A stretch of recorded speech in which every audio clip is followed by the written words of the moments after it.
Okay, good evening, everybody. Welcome to this 23rd session of 50-second comprehensive course in echocardiography. I'm Dr. Rakesh Gupta from Jorop Institute of Echo, Ultrasound and Vascular Doppler, Delhi. And we have come a long way from our beginning from September to this particular point. The present institute has got many accreditations, including from IP University as well as Parul University as well. Many legends behind this particular program, especially Dr. Nanda. And on top of that, as you know, like we started this program way back in April 2000, and we are moving on to almost 25 years of our existence in these training programs. Well, today I'm going to deal with certain things which are left from the last session, that is right heart hemodynamics, constrictive versus restrictive cardiomyopathies. Just a brief overview, because it's a level 2 program. When we talk of a constrictive pericarditis versus restrictive cardiomyopathy, I'll tell you a certain important point which are important or essential to differentiate them. Still, you have a doubt, you can talk to your seniors or colleagues, or you can discuss with us on a WhatsApp or email. And that's how I would like to stop sharing my slides and move to my presentation.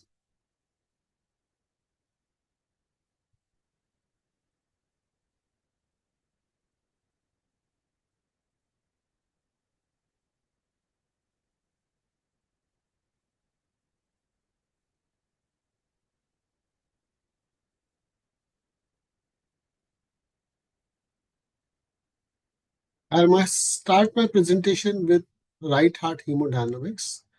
Uh, Dr. Rahul has taken quite a lot of work from his right heart function, which he dealt with last week. And I'm going to talk about this right heart hemodynamics. Well, all of us understand, like, we have an entity which is known as pulmonary artery hypertension. This pulmonary artery hypertension can come from a left side disease or a right side disease per se.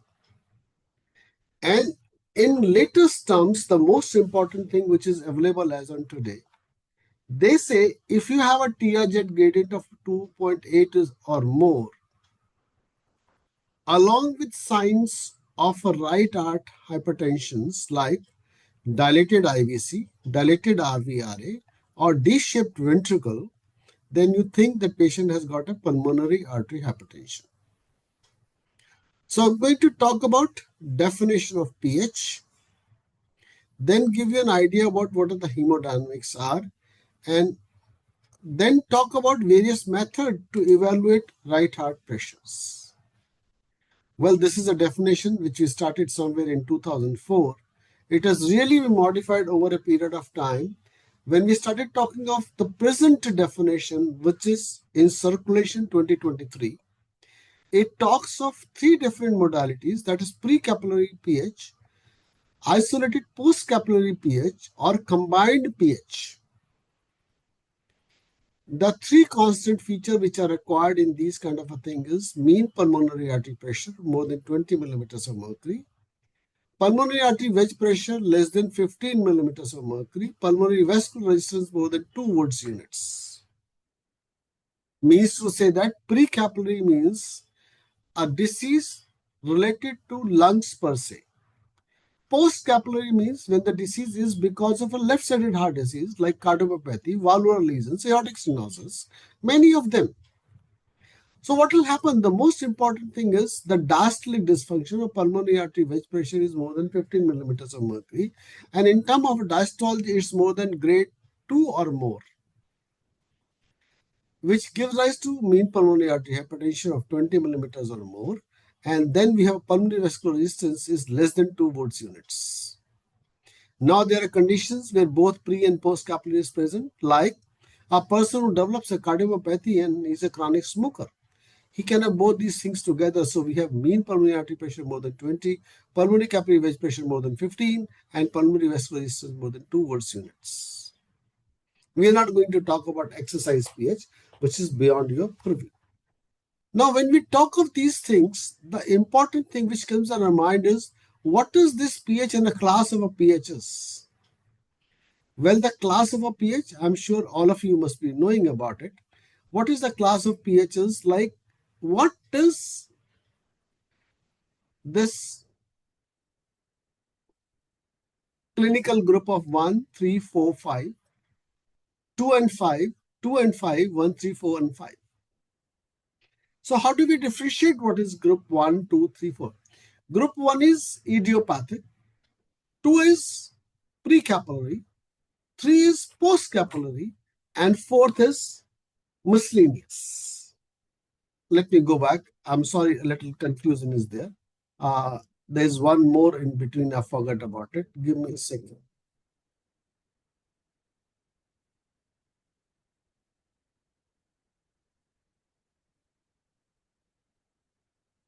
Yeah,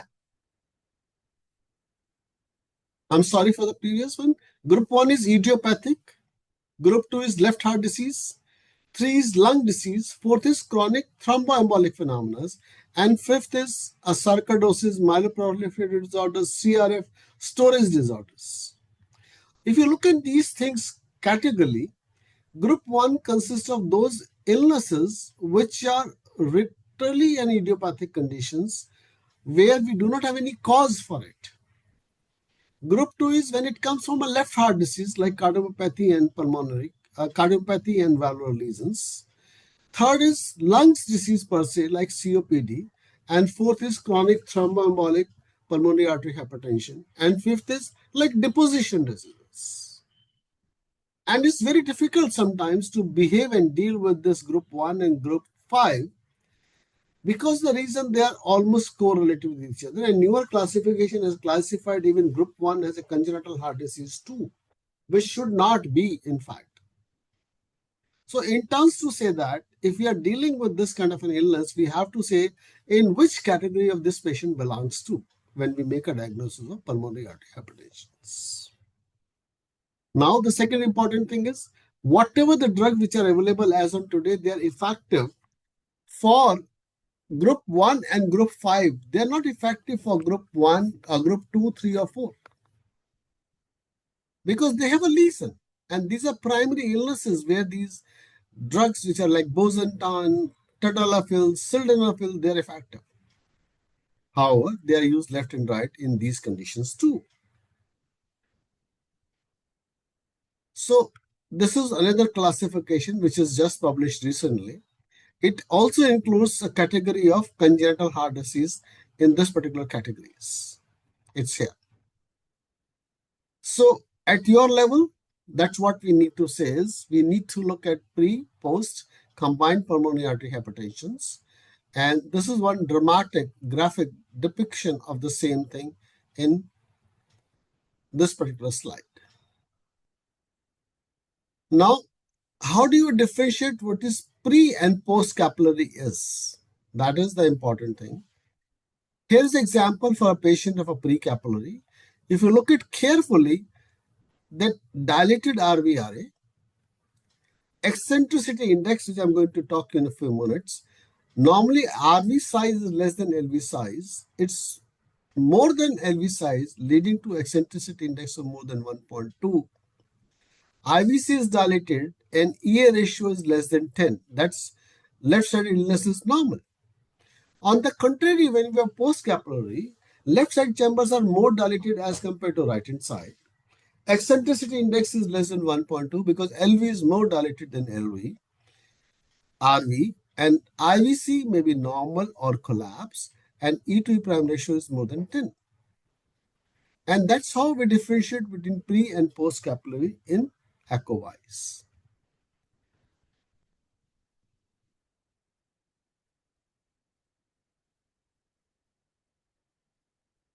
Well, now we can understand that we can make a diagnosis of pulmonary artery hypertension, but the gold standard is still the right heart catheterizations.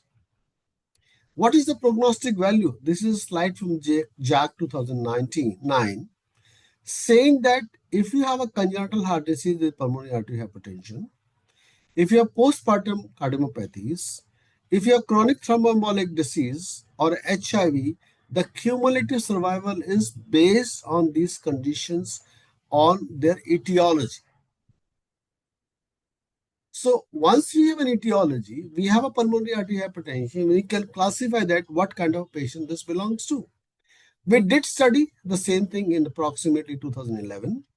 70% of the lesions were left heart disease, 20% lungs disease, 4% was idiopathic, 0.6% were chronic thromboembolic phenomena, and 7% were unidentified because we could not find any cause of them. Now, when we talk of a RV, we always said that RV has got three parts. One is the inlet, then body, and then the outflow. And that's what I'm going to show you in a couple of seconds.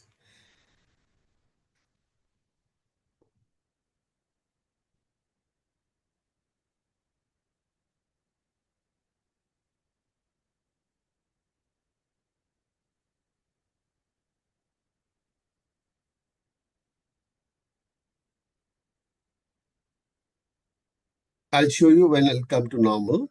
Now, first of all, how do we look for quantification of the hemodynamics? Let me just show you. Look at this picture. Anybody will tell you, look, RVRA, they are dilated. They are bigger than LVLA. The interatrial septum is bulging toward left-hand side. It means RA pressure is more than LA pressures. Normal LA pressure is 10 or more. This RA is 5 or more. Here is RA is more than LA pressure. LA pressure is. It means RA pressures are definitely more than 10 millimeters of mercury. Now, this is what we were talking about. And carefully look at this particular slide. With every systolic contraction, this interventricular septum is bulging towards left-hand side. What does it suggest? It suggests that RV pressure is more than LV pressure during systole. And that's what is the most important thing is, we often talk of this particular modality of volume oblique pressure overload. Condition for volume overload is like atrial septal defect. Pressure overload is like significant pulmonary artery hypertension. And we look at this eccentricity index. This is D1, this is D2. Now, D1 and D2 is, normally this D1 divided by D2 is almost 1, correct? And that is both in diastole as well as systole. When the right ventricular volume pressure overload goes up, so this start becoming flattened over a period of time. So what does it do? That this ratio becomes smaller and this ratio becomes taller. And eccentricity index is D2 oblique D1. So what will happen? The D2 will become more and D1 would be less. So ratio will go more than 1. And that's during diastole. And if further during systole this bulges towards LV, it still goes more than 1.2. So what we talk of eccentricity index is normally is 1. When it becomes more than 1 during diastole, it's volume overload like ASD. When it's become more than 1 during diastole and still further more than 1 during systole, then we call them as pressure overload. I hope I'm clear what I need to say is. Now look at this patient in systole. Every systolic contraction, this is D2, this is D1. Every systolic contraction, this ratio is increasing. And normally it should be 1. And there's only one condition where it could be less than 1 is when RV becomes really dilated. LV becomes really dilated, not RV. LV becomes really dilated. Now we talk of hemodynamics. The most important hemodynamics is RA pressures. That's what we have been doing for a long time during our clinical practice. We used to put a hand behind the patient's shoulder, raise it to almost 45 degrees, and then another person will take a scale to measure the GVP. The same thing which we can see now in IVC. And how do we see in IVC? We go to subcostal window, look at an IVC and hepatic veins, look at this particular size during end expiration, measure it from trailing edge to leading edge. Let the patient breathe, become smaller in size, then measure it again. If the IVC is 21 millimeters or less in size, collapses more than 50% in inspiration, then we call them RA pressure as 5 millimeters of mercury. And this is true for non-ventilated subjects. Just distal to hepatic veins, end expiration, then end inspiration. Measure from trailing edge to leading edge as if you are measuring 2 dimensions echo. And then same thing during inspiration. And if this things goes up more than normal size is 21, collapses more than 50%, we say RA pressure is 5 and mean is 3. If it collapses less than 50%, then RA pressure is 10, mean is 8. And if IVC is dilated, collapses more than 50%, RA pressure is 10, mean is 8. And if it's more than 21 millimeter in size, collapses less than 50% in inspiration, RA pressure is 15 and mean is 12. The very simple way of looking at is normal size, normal collapse, RA 5. Dilated, poor collapse, 15. And rest all in between is 10. Again, normal size is 21, normal more than 50% collapse, RA pressure is 5. Then was normal, this is dilated. Dilated with less than 50% collapse, RA pressure is 15, and anything between them is 10 millimeters of mercury. And that guideline still holds true even today also in clinical practice. Now the question comes, I have a ventilated subject. How do I look at its IVC? How do I look at its RA pressure? The way of looking at RA pressure in ventilated subjects is we do a Doppler flow across tricuspid valve. Then we do a tissue Doppler imaging at right annulus. E wave of Doppler of tricuspid valve and E prime of the tricuspid annulus will give rise to E to E prime ratio across RV free wall. Less than 6, more than 6. Very simple. Less than 6 is normal, more than 6 is abnormal. And this is valid when the RV function is normal. So, two ways. How do we look for an IVC in normal subjects?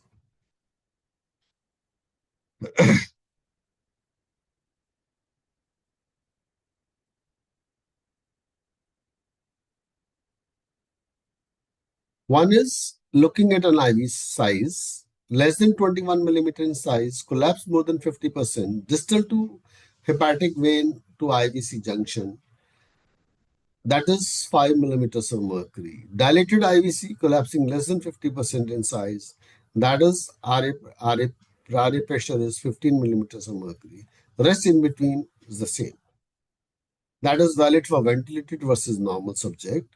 On the contrary, only ventilated patients are there. On that cases, like we have to have E-A ratio, E wave of a tricuspid flow, E prime of the tricuspid annulus, ratio of E to E prime, less than 6 normal, more than 10 is abnormal or elevated.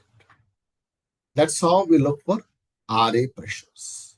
Next, the most important thing in clinical practices comes out to be the RV systolic pressure or mean pulmonary artery pressures.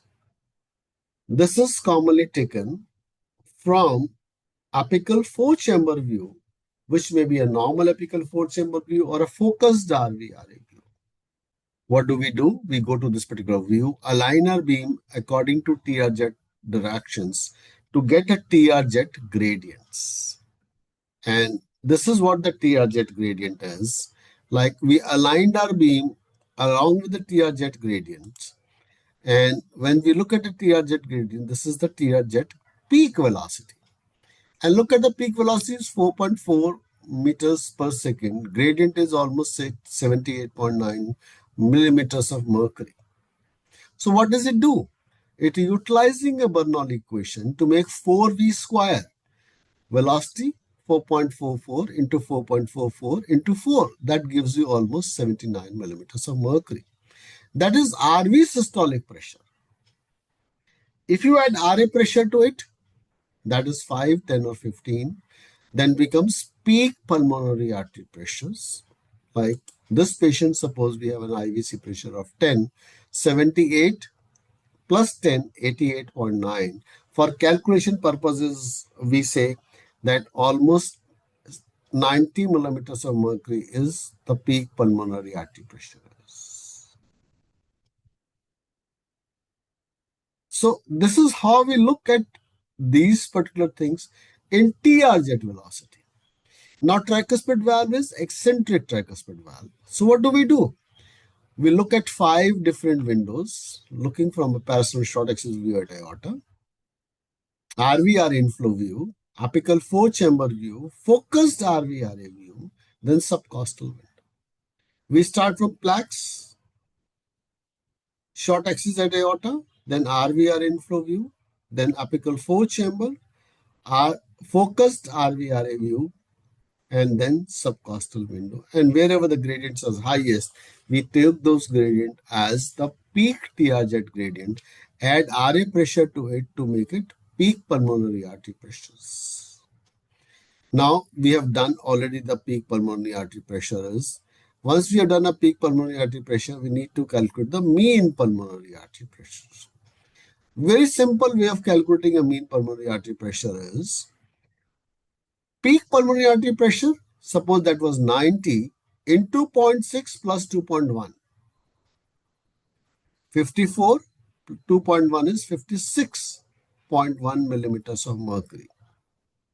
Anything more than 20 is considered as elevated. I'll repeat it again. I calculated the peak pulmonary artery pressure as 90. Multiplied by 0.6 plus 2.1, that'll give you mean pulmonary artery pressure. And all these, whether peak or mean is concerned, the RV function has to be normal. And we did look at RV function. We looked by RV function by TAPSE, RV free wall TDI, fraction area change, RV strain. So at your level, just remember this important phenomena is if you have a PR like TR jet gradients, calculate peak pulmonary artery pressure, and from a peak pulmonary artery pressure 0.6 into 2.1 will give you a mean pulmonary artery pressures. Now the question is, many people they talk of many things, but just paper published in 2025 guidelines, this is the most appropriate method which is being considered even in 2025. Only caveat is you have to look at the tip of this Doppler spectrum pattern. Look over carefully. If you look at carefully over here, look, this is a beard kind of a pattern. You can take this gradient over here also, but you have to look at the tip of the Doppler spectrum pattern. That is one caveat of evaluating the pulmonary artery hypertension.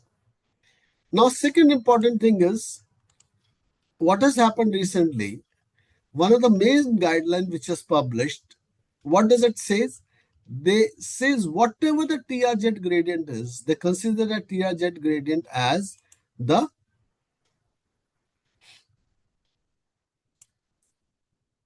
TR-jet gradient as the gradient of peak pulmonary artery pressure. They do not take RAP into considerations.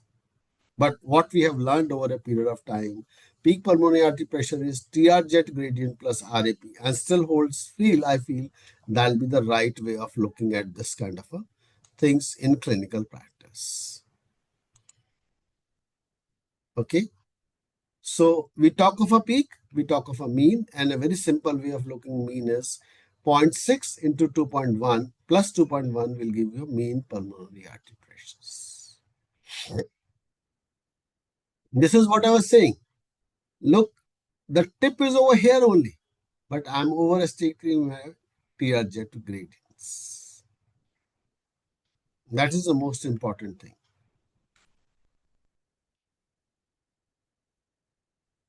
Now, another way of looking at mean pulmonary artery pressure is by looking at the PRZ of the pulmonic flow. Early diastolic gradient, add RA pressure to it. They'll give you a mean pulmonary artery directly. How do we do that? Like in this patient, next patient is this is a peak PRZ early velocity 1.5 into 1.5 into 4. Suppose this is 2, 2 is to 2, 4, 4 into 4, 16.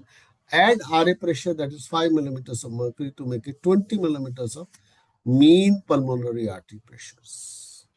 So, two methods which are very valid, very true. Many things are available in the literature, but what we should learn is the commonly used method in clinical practice.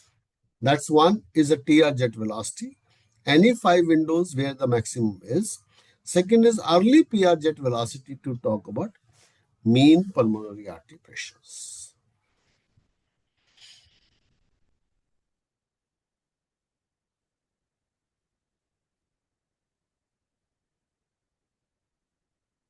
Next word comes is right myocardial performance index.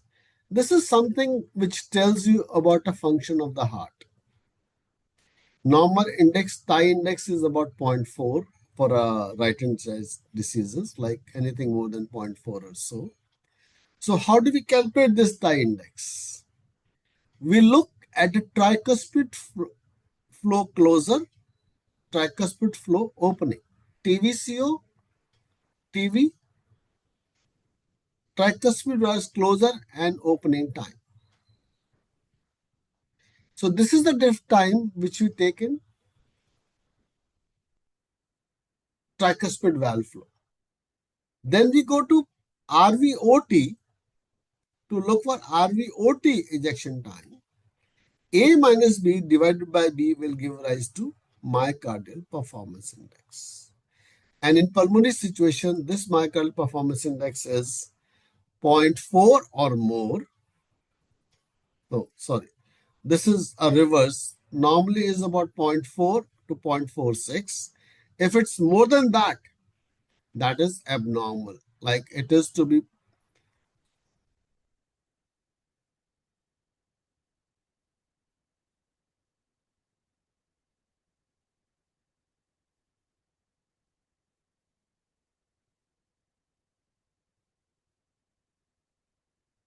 So this is 0.4 to 0.46. And this is what is most important is if you find a tie index or this myocardial performance index is more than that, it means my RV function is poor. Now moving on further.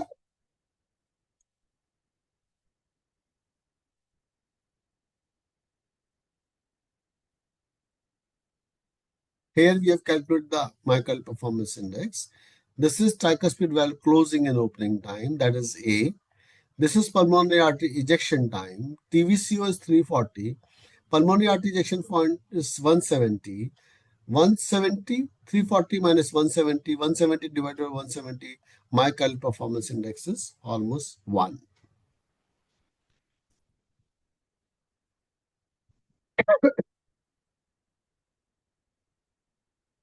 Now, very important thing is to look for pulmonary vascular resistance. How do we look for pulmonary vascular resistances? It's a very simple formula. The formula is 10 into TR jet velocity.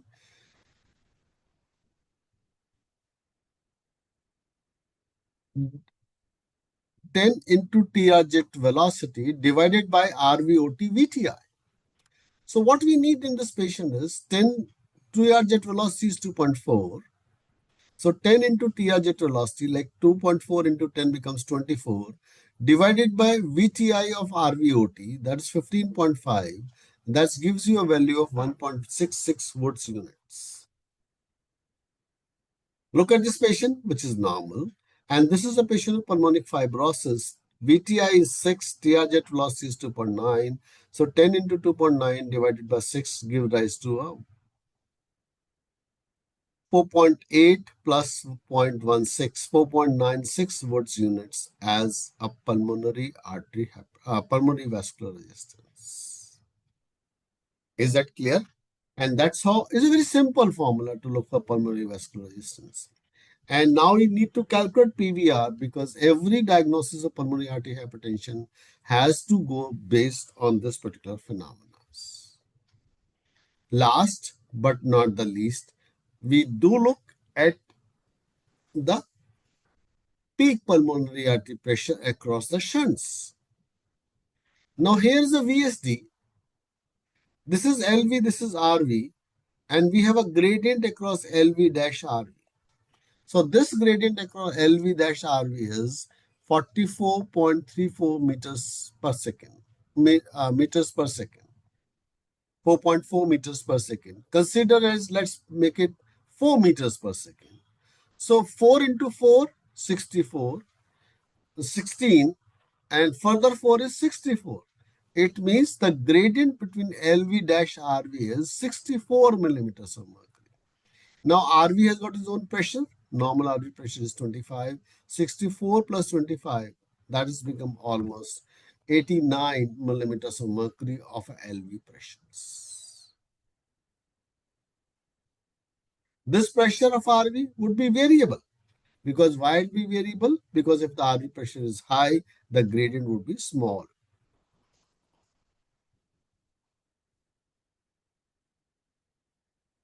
So this is what all hemodynamics of right heart lesion is.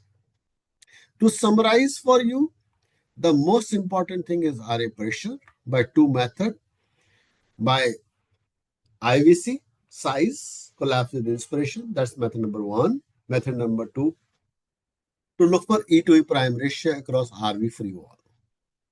Peak pulmonary artery pressure by TR jet, looking at 5 window. We start with plaques window, parasol short axis view at aorta, plaques RVRA inflow view. Go to four chamber view per se, and focused RVRA view. And then we go to subcostal window, wherever the maximum gradient is. From peak, we calculate mean pulmonary artery pressure. Peak pulmonary artery pressure multiplied by 0.6, add 2.1 will give rise to mean pulmonary artery pressures. And we can derive mean pulmonary artery pressure from a peak PR gradients also. Whatever the early diastolic gradient of PR is, suppose that is 2 meters per second. 2 into 2 plus into 4, that is 2 into 2 is 4, 4 into 4 16, plus RA pressure, that becomes 21 millimeters of mercury. Then we are not talking of PR end diastolic gradient. Then we talk of myocardial performance index, TVCO divided by PVET. TVCO minus PVET divided by PVET give rise to myocardial performance index. Next is pulmonary vascular resistance, 10 into RVOT, 10 into TR jet velocity divided by RVOT VTI. We give you a pulmonary vascular resistance in clinical practice. Then we have a peak gradient across LV-RV, as I showed you. Whatever the gradient across LV-RV, that is what is, you can calculate the what is my mean pulmonary artery pressure or peak pulmonary artery pressure. I'll stop over here and take your questions, whatever they are, as related to RV hemodynamics. You can raise your hand one by one so that I can answer your questions accordingly.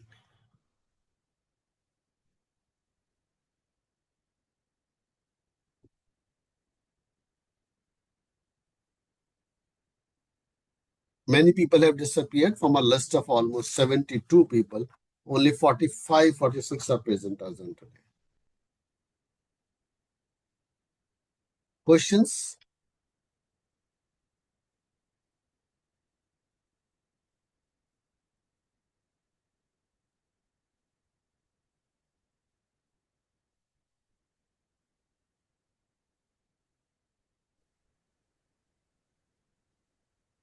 All right. Roll number 2. Dr. Arya Mahapatra, go ahead. Open your mic and you can ask me the question. Sir, kindly please elaborate pulmonary arterial systolic pressure and mean pulmonary arterial pressure 1 second, please. What is pulmonary artery? Their pulmonary artery pressure is of two types. First of all, remember this. One is a peak, second is a mean. Correct? What we drive by TR jet velocity is we drive a peak pulmonary artery pressure. TR jet, Doppler spectrum pattern. Tip of the TR jet, whatever the velocity is, we make it 4V square to get a peak TR jet gradient.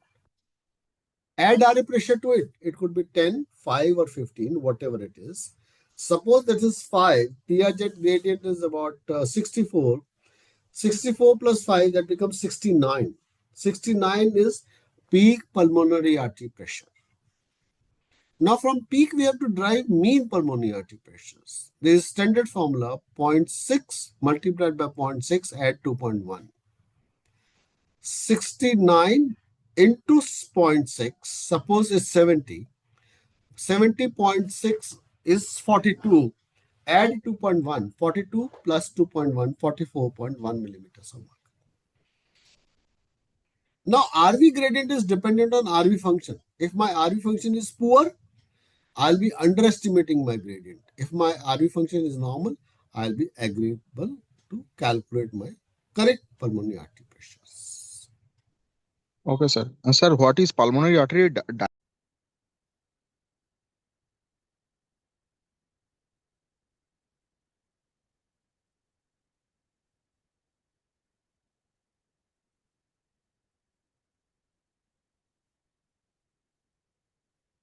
All right. What is pulmonary artery end diastolic pressure? This is what the pulmonary artery end diastolic pressure is. What we do is we go to passenger short axis view at aorta, look for a PR jet. Once we look for a PR jet, that PR jet has got two spectrum. If this is a PR jet, early diastolic and late diastolic gradient. Early diastolic correspond to mean pulmonary artery pressure, and PR end diastolic pressure contributes to LA pressures in the absence of any lung disease. Suppose this is 1 centimeters per second, 1 meter per second. So it means the gradient is 4, 1 into 1 into 4. Add RA pressure to it. Plus 5, that is 9 millimeters of mercury is my LA mean pressures. That is what PR jet end diastolic pressure. Pulmonary artery end diastolic. Okay? Okay, sir. Dr. Kamal, go ahead. Uh, so you tell and what is the impact? Your voice is getting disconnected. Can you say it again? Sir, please tell once more about this QP by QS ratio and what is the importance of it? Why do we measure it? I did not touch the QP/QS ratio as such, but still I'll touch it for you. What is QP is? QP is a very simple thing, the flow across the pulmonic artery. Stroke volume across pulmonic artery, that is P. Stroke volume across aorta, that is S. How do you calculate stroke volume across aorta? LVOT area into VTI. Same thing, Yes, we sir. calculate RVOT area by looking at RVOT diameter across pulmonic valve into RVOT VTI. So what is the stroke volume across pulmonic artery, or suppose RVOT? And what is the stroke volume across LVOT? They have to be same. Whatever the blood is going to lungs is coming back to the left atrium, left ventricle and going through LVOT. Now the question comes when you have a like ASD. In ASD, the volume of blood which is going to pulmonic artery is much more than the volume of blood which is going to systemic circulations, because there is Okay. a potential shunt at the level of interatrial septum. So your large volume of blood will go. How do you recognize that volume? By calculating the stroke volumes. And once we talk of the stroke volume in pediatric population, now it has got a significance because the looking at the volumes, we say whether this is significant or insignificant. If the QPQS ratio is more than 2 is to 1, it means the stroke volume of pulmonic artery is 2 times the stroke volume of LVOT. Okay, sir. Got it? It has got a lot of value in pediatric populations. Okay.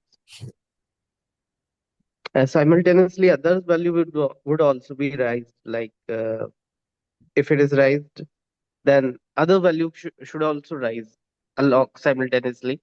Correct. Like the If you have first. a large flow which is happening through pulmonic artery, then tricuspid flow will increase. Hmm.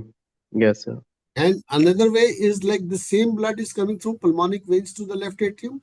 So you'll find a lot of flow happening from into left atrium for pulmonic veins. Okay. Yes.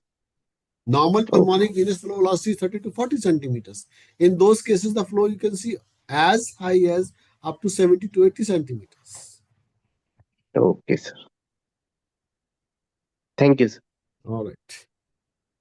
Any other questions?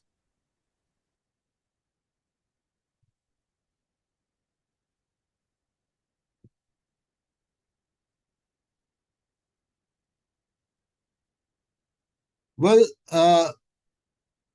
this is row number 7. Dr. Parveen Kumar Tasir has asked the question. We used to call them as mild, moderate, severe earlier. No, Parveen, it's gone now. We do not call anybody as mild, moderate, severe. We say elevated versus normal because the cumulative incidence of mortality is very high when we have a high pulmonary artery pressures.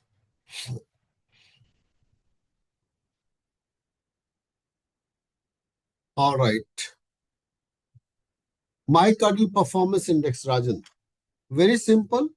Go to tricuspid valve flow pattern.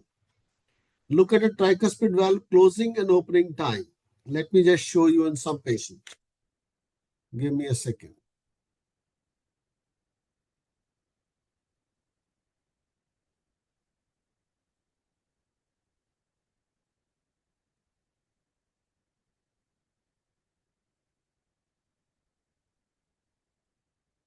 I'll try to show you live whatever you want to see.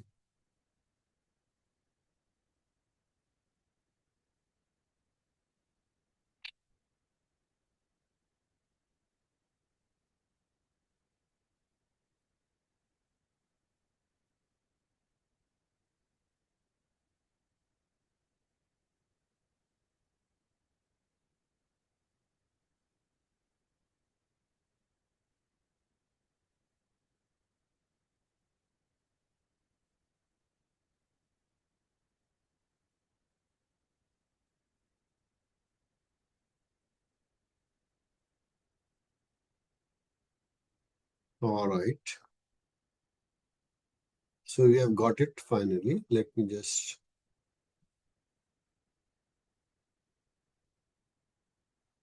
Can you see my screen now? Yes, sir. All right.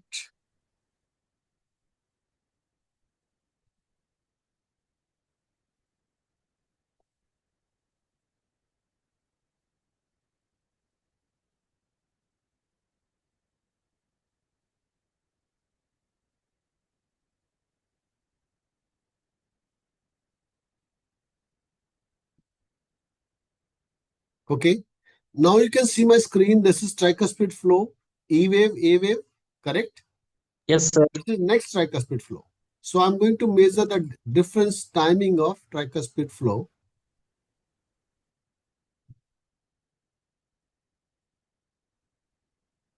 So I'm going to measure my pulmonic TVCO timer. There is no timer anything. Let me go to generic. So go to time. So I'm going to measure my tricuspid valve. This is, it is clear. Tricuspid valve closing and opening time. This is little haywire. So let me take it again.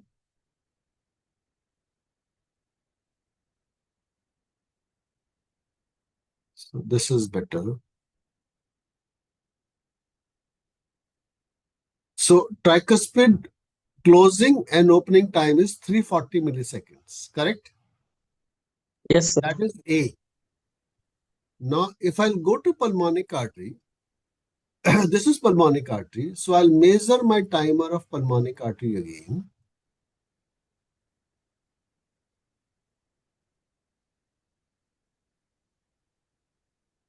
Generic time. So I'll measure multiple them because I'm seeing the very little variabilities.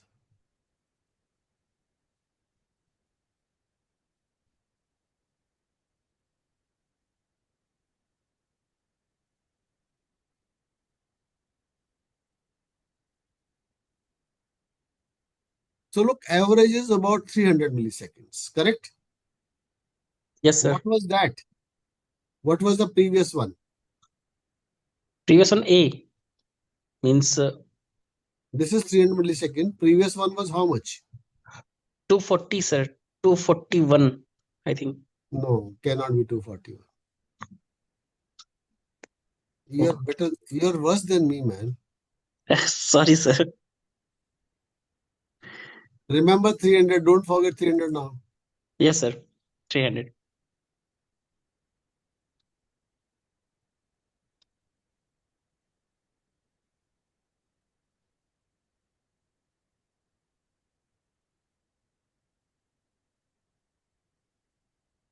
T41. So I measured three of them. Approximately 340 is correct. 341. Yes, sir. 340 minus 300, 40 divided by 300. What will be 40 divided by 300? 1 minute, sir.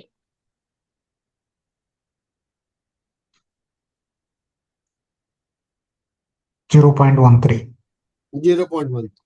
So anything less than 40 is considered as normal. Okay, sir. All right. Thank you. Thank you, This is, sir. yeah, okay. 0.3. Any other questions?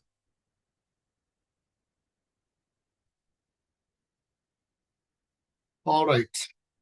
If there are no more questions, let me shift over my presentation to constrictive versus restrictive. Very few things I'm going to talk about. I talked about constrictive pericarditis. That will still revise a little bit for you. So even that is gone. Give me a second. I need to open them again.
All right.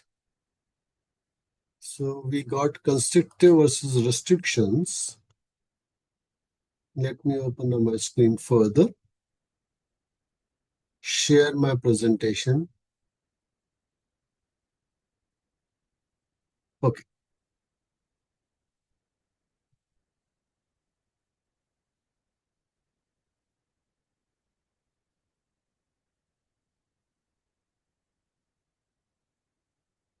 So let's talk about constrictive versus restrictive pericarditis.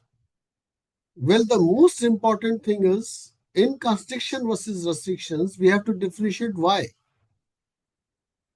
Because there are two different hemodynamic conditions. In constrictions, there's a shell all around the pericard, all around the heart. It's a disease of pericardium. Restrictive cardiomyopathy is not a disease of pericardium, it's disease of myocardium. But their pictures looks to be almost same. In constrictive pericarditis, we have fibrosed adhered pericardium leads to impaired diastolic feeling. On the other hand, restrictive cardiomyopathy is a myocardial disease, again produces impaired diastolic feelings. So what exactly we see in this subset of population is, in constrictive pericarditis, let me just come down to an interpretation. I showed you this slide before also. If you look, every inspiration, there is a change of interventricular septum from left and right, left and right, left and right. What does it mean by? The heart is enclosed in a shell of pericardium or a constriction. With inspiration, RVRA will become bigger in size, LVRA will become smaller in size. And that's what is seen over here, if you look at very carefully. The RV is opening up with inspiration. And this is an external constriction at the level of AV group. And that's why we see a turbulence across this AV group. And we have plethora of IVC, non-contracting IVC. We have got a respiratory variation of more than 25% in mitral, tricuspid, or whatever it is. With inspiration, it will go down. With expiration, it will go up. And these kinds of a thing, they'll be reversed when we talk of tricuspid valve. With inspiration, they will go up, and with expiration, they will go down. So whatever the features we talked about was, one, thickened pericardium all around. Two, respiratory variations more than 25% in tricuspid and mitral valve. Three, IVC dilated. Four, interventricular dependence, looking at interventricular septum, which is known as septal bounce. And fifth is the first beat of expiration, there is a hepatic venous flow reversal. And these are the features which are very characteristics of constrictive pericarditis. And one more feature was when the septal annulus is more than lateral annulus, that is annulus reversus. So where multiple variables were thickened pericardium, respiratory variations, tissue Doppler imaging, septal annulus more than lateral annulus, dilated plethoric IVC, respiratory variation more than 25%, interventricular dependence, forget about premature opening of pulmonic valve, then septal bounce. So there is something like where everything is dependent on respiration for a ventricular shifting, which is known as respirophasic ventricular septal shift. One more point is E prime is more than 9 centimeters per second. Why we talk of E prime? Septal. The word should be septal. Preserved or increase E point septal velocity. More than 9 centimeters per second. Because the heart would be able to relax in the interventricular septum, not at the lateral side. Lateral side is all fixed with the pericardium shell. Now, let's talk of restrictive cardiomyopathies.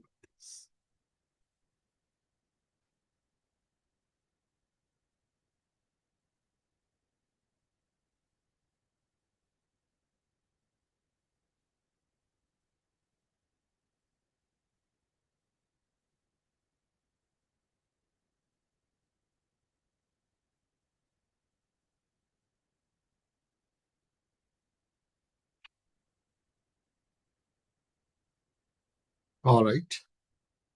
Now look at this patient carefully.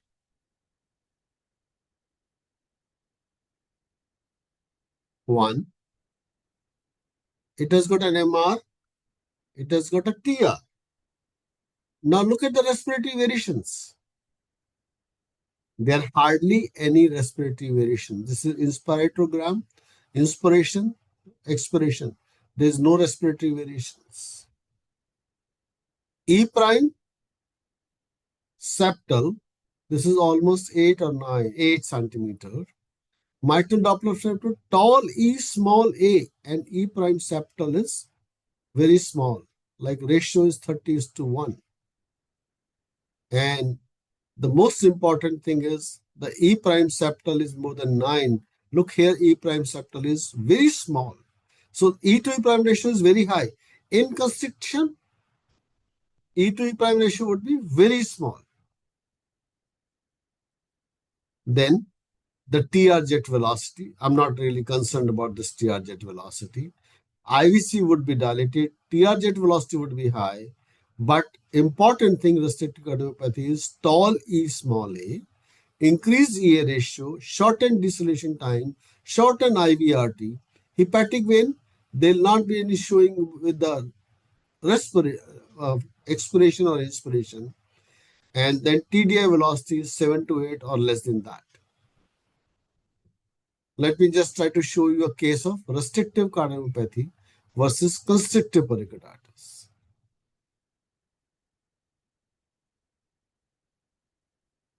Look, there is no change in respiratory, no change in first beat of expiration. This is expiration, this is inspiration. So first beat of expiration, there is no reversal of flow. Here is first beat of expiration. There is no reversal of flow. It's a constant flow is present. Only thing what can happen is during systole, you may have some reversal of flow.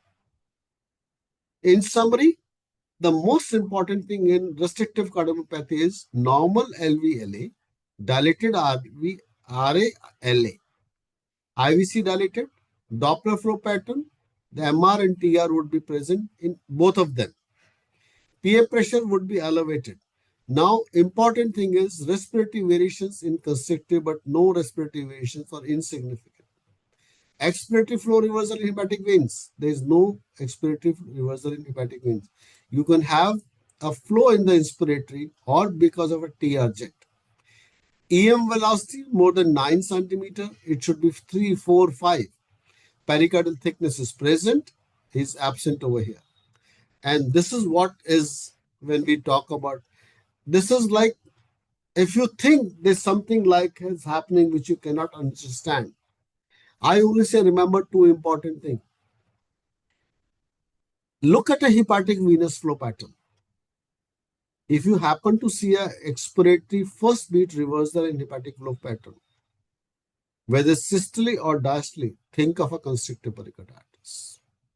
2, look at the septal annulus and the lateral annulus TDI velocity.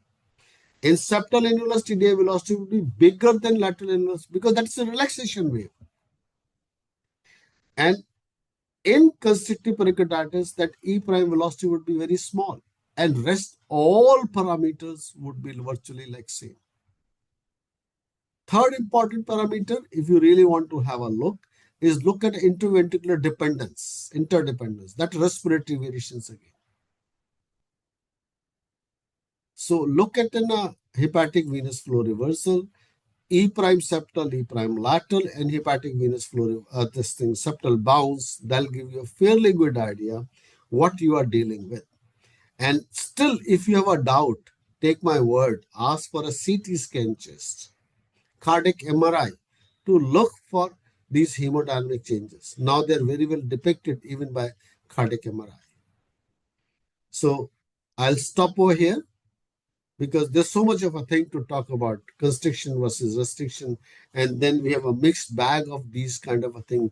As we have a mixed pre and post capillary pulmonary artery hypertensions, now we have the same thing of talking of a mixed bag of constriction as well as restriction over a period of time in these subset of populations.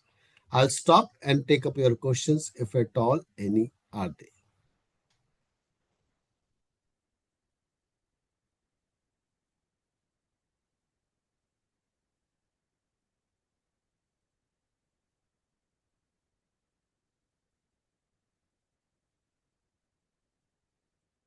This is an algorithm published in JS 2023. Is take care of a CMR into constrictive versus restrictions. Because what is the basic issues are? Because if you diagnose somebody as a constrictive pericarditis, the treatment is surgery. Whereas restrictive cardiomyopathy treatment is purely medical. Or if at all, like various other things like endomyocardial biopsy or cardiac MRI, that helps you in management of a patient. But in constriction, there is no way else than surgery. I know difficult topic, not at you at the level, but still I needed to complete that particular topic today. Any questions before we start taking your attendance?